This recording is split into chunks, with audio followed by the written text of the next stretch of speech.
luckily for me, I grew up in Cambridge. It's a nice enough area, and went to a nice enough school, and I didn't experience racism at any level really. So I was definitely quite fortunate. Anything then when you went into football, was it different in the football environment, or? Again, not really. I'd done, what I can recall is I'd done a loan spell out in Belgium, Antwerp, and there was a minority, a small section of fans that sometimes got on top of black or ethnicity players, but it wasn't as broad, it wasn't as noticeable. You'd only probably notice if someone sort of told you, or it was, just small sections of the crowd. So it was, it's no disrespect to Antwerp at all, because it's a great club, good club. I enjoyed my time there, but there was a small section of it out there, and that's probably the first encounter that I've ever experienced.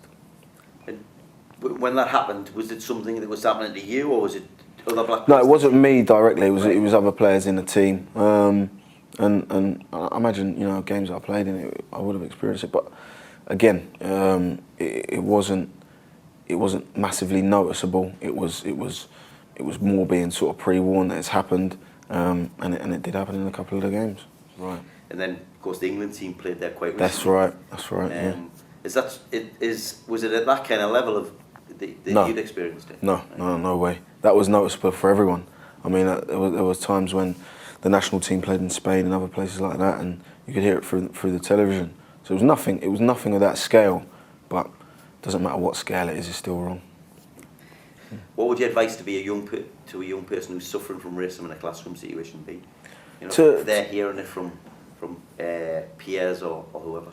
Yeah, you have to ignore it, but you have to remain calm and speak to the authoritative person within the place. So if there's a school teacher or a headmaster or wherever you may be in a workplace, you talk to and you make them aware of it and make sure something's done about it. If it's not done about it, then you have to go further and report it even higher, because it's unacceptable in any walk of life, in any workplace, and especially in schools and stuff like that. It has to be stamped out right at the beginning. So if you ever experience or even hear of anyone else experiencing it, make people aware of it so that something can be done about it. If you keep it to yourself, nothing will ever be done about it.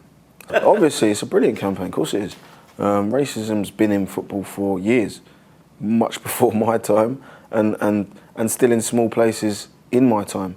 I think it's a campaign that makes people more aware of it, makes people realise that it's unacceptable, it's not accepted, and it's a great campaign. It makes people more aware. I think it gives people a voice.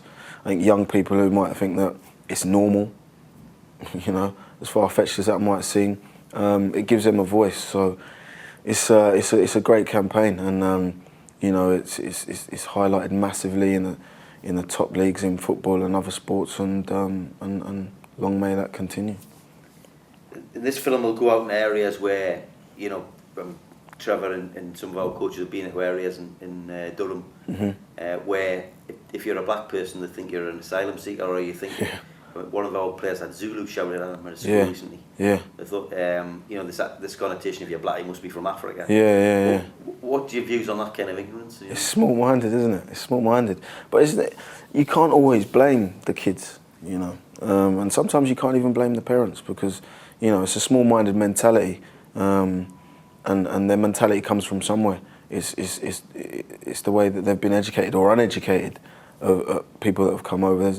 There's people that have immigrated here but done good things here as well.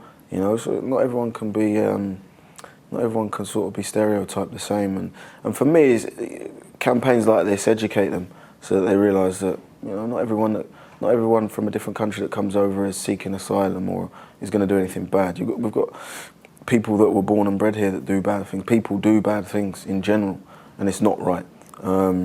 So you can't sort of stereotype a certain race.